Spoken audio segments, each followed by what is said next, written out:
Welcome friends, आप सभी का फिर से एक बार स्वागत है क्रेजी फोर मूवीज में। तो दोस्तों, मैं अक्सर अपने चैनल पर बोला करता हूं कि कुछ ऐसी फिल्में होती हैं जो हमें उसके रिलीज के 1 से 1.5 साल के अंदर देख लेनी चाहिए, या फिर वो जो फिल्में हैं 1 से 1.5 साल के अंदर अंदर डब हो जानी चाहिए, क्योंकि हर एक जो फिल्म होती है वो एवरग्रीन फिल्में नहीं होती है। कुछ फिल्मों को केवल एंटरटेनमेंट पर्पस के लिए कुछ थोड़ा बहुत कंटेंट डालकर बनाने की कोशिश की जाती है, और वो जो फिल्में हैं अपने टाइम के हिसाब से थोड़ी बहुत एंटरटेनिंग होती हैं। पर अगर उन फिल्मों को आप 5 साल 6 साल या 4 साल बाद देखते हो तो जाहिर सी बात है उन फिल्मों का जो इम्पैक्ट है वो पूरी तरह से फीका पड़ जाता है, या फिर आधे से ज़्यादा फीका पड़ जाता है। और ये जो प्रॉब्लम है आज से नहीं, काफ़ी लंबे समय से डबिंग इंडस्ट्री के साथ चलती आ रही है कि फिल्मों की जो राइट्स हैं उन्हें तो खरीद लिया जाता है, पर जब डब होते होते आती है वो फिल्म तो काफ़ी साल लग जाते हैं, जिसके वजह से जो फिल्म का ओवरऑल इम्पैक्ट है वो ऑडियंस के लिए, जो ऑडियंस सिर्फ हिंदी डब फिल्में देखती हैं उनके लिए काफ़ी कमज़ोर होता है। तो सिर्फ इस फिल्म के बारे में मैं बात नहीं कर रहा हूँ, रिसेंटली काफ़ी सारी ऐसी फिल्में हैं जिनके साथ ऐसा होता हुआ नजर आ रहा है। तो आइए दोस्तों, आज की इस वीडियो में हम बात करने वाले हैं साल 2015 में रिलीज हुई Telugu romantic drama comedy film यानी कि साइज 0 के बारे में, जिसके हिंदी डब वर्जन का वर्ल्ड टेलीविजन प्रीमियर होने वाला है 21 मार्च को दोपहर 12 बजे कलर सिनेप्लेक्स पर। और उसके बाद ये फिल्म जो है आपको आरके डिजिटल स्टूडियोज के यूट्यूब चैनल पर देखने को मिल जाएगी। इस फिल्म में आपको लीड रोल में नजर आएंगे अनुष्का शेट्टी, आर्या, सोनल चौहान और प्रकाश राज। जहां पर अगर आपने इस फिल्म के प्रोमोस, ट्रेलर्स या फिर जो टीवी प्रोमोस आ रहे हैं उन्हें अगर एक बार देखा होगा या फिर ढंग से भी देखा होगा तो आपको पता है कि ये जो फिल्म है किस टॉपिक पर बनाई गई है। और कहना चाहूंगा फिल्म को देखने के बाद कि फिल्म का जो ओवरऑल आइडिया था, फिल्म का जो मैसेज, फिल्म का जो टॉपिक था वो मुझे काफी अच्छा लगा, क्योंकि इस फिल्म में ये चीज दिखाने की कोशिश की गई है कि जब कोई बंदा ओवरवेट होता है या फिर उसका वजन ज्यादा होता है नॉर्मल से, तब उस बंदे को या फिर उस इंसान को किस तरह से सोसाइटी में प्रॉब्लम्स फेस करनी पड़ती हैं, और किस तरह से लोग उसे मनचाहा जो एडवाइस है वो देने की कोशिश करते हैं। और इन फालतू की एडवाइस के कारण उस बंदे के आसपास का जो एनवायरनमेंट है वो इस किस्म का बन जाता है कि वो अपने आप में ही इनसिक्योर फील करने लगता है, और इस इनसिक्योरिटी का फायदा उठा जाते हैं बाहर वाले। तो इस चीज को इस फिल्म में दिखाने की कोशिश की गई है, पर मुझे बहुत खुशी होती अगर इसी चीज को बहुत ही अच्छी तरीके से इस फिल्म में दिखाया होता। सच बता रहा हूं, फिल्म का जो आइडिया, जो प्लॉट था वो मुझे काफी अच्छा लगा, पर जो ट्रीटमेंट इसे दी गई है वो मुझे इतना कुछ खास नहीं लगा, क्योंकि इतने अच्छे मैसेज के साथ, इतने अच्छे टॉपिक के साथ जिस तरह से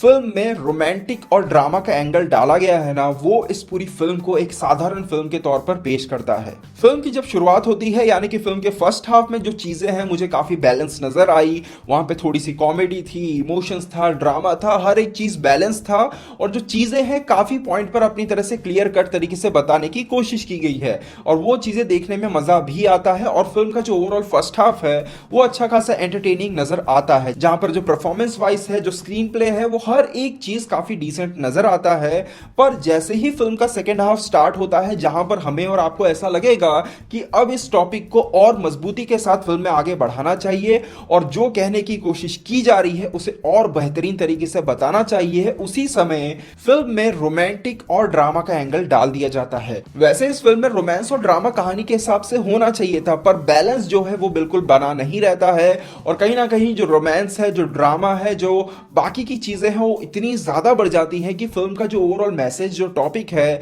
वो पूरी तरह से दब जाता है। इसके अलावा फिल्म के सेकेंड हाफ की अगर बात करें ना, तो फिल्म का सेकेंड हाफ पूरी फिल्म में सबसे ज्यादा डिसअपॉइंटिंग है, क्योंकि सेकेंड हाफ का जो स्क्रीन प्ले है वो इतना ज्यादा पुराना, इतना ज्यादा प्रिडिक्टेबल है कि इवन कुछ सीन्स को अगर आप देखोगे ना तो आपको पता है कि अगले पल क्या होने वाला है। मतलब कुछ सीन्स भी ऐसे लिखे गए हैं कि उन सीन्स को इससे पहले आपने न जाने कितनी फिल्मों में देख चुके हों। हाँ, मैं ये जानता हूं कि आजकल यूट्यूब पे जो फिल्में आ रही हैं उन्हें ऐसी ऑडियंस ज्यादातर देखती हैं जिन्हें एक ही चीज को 1000 बार भी दिखाया जाए तो उन्हें वो अच्छी ही लगती है, क्योंकि वो साउथ फिल्म है। तो साउथ फिल्म है तो 1000 बार एक ही चीज को देखना पसंद करोगे, तो ऐसा जो सोचते हैं उनके लिए तो ऐसा है कि हर फिल्म उनको अच्छी ही लगती है, तो उनके लिए मैं कुछ कहने की कोशिश करता भी नहीं हूं। पर जो लोग फिल्म में कुछ नया, कुछ अलग देखना चाहते हैं, या फिर कोई एक अच्छा सा प्रेजेंटेशन देखना चाहते हैं, उनके लिए मैं कहने की कोशिश कर रहा हूं कि फिल्म का जो सेकंड हाफ है वो आउटडेटेड है और प्रिडिक्टेबल है। साथ ही साथ सेकंड हाफ को देखते वक्त ऐसा लगता है कि या तो आप फिल्म में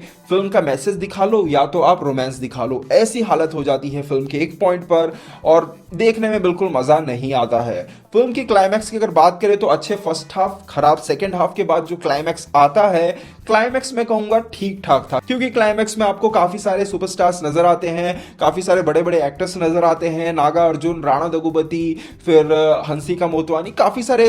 एक्टर्स नजर आएंगे आपको टॉलीवुड और कॉलीवुड के, तो देखने में थोड़ा सा मजा आता है। और ओवरऑल जो क्लाइमैक्स हमें देखने को मिलता है वो भी डिसेंट था, तो कहूंगा कि फिल्म जो खत्म होती है तो थोड़ी ठीक ठाक हो जाती है, पर ओवरऑल कमजोर सेकंड हाफ की वजह से जो मजा है वो पूरी तरह से फीका पड़ चुका होता है। इसके अलावा बात करें फिल्म के अगले प्लस पॉइंट की, तो इस फिल्म में अगर किसी चीज ने बहुत ज्यादा इंप्रेस किया तो वो है अनुष्का शेट्टी। जी हाँ, हर किसी को पता है कि उन्होंने इस फिल्म में इस रोल के लिए क्या कुछ नहीं किया है, और इस फिल्म को करने के बाद उनके हाथों से कितनी सारी फिल्में जा चुकी हैं। जी हाँ, पर कहीं ना कहीं उन्होंने जो मेहनत, जो सेक्रीफाइस किया था इस फिल्म के लिए, वो हमें पर्दे पर नजर आता है, और उन्होंने अपने रोल के साथ पूरी तरह से जस्टिफाई किया है, और उनका जो काम है इस फिल्म में वो बहुत ही बढ़िया है। चाहे बात करें फिल्म में उनके परफॉर्मेंस, उनके एक्सप्रेशंस, उनके इमोशंस की, उनके कैरेक्टर के इमोशंस की, हर एक चीज जो है काफी अच्छी नजर आती है। इसके अलावा प्रकाश राज और आर्या का जो काम है वो डिसेंट है, वैसे बहुत कोई मजबूत रोल उन्हें नहीं दिया गया है, पर उनका काम हमें ठीक ठाक नजर आता है। इसके अलावा सोनल चौहान की अगर बात करें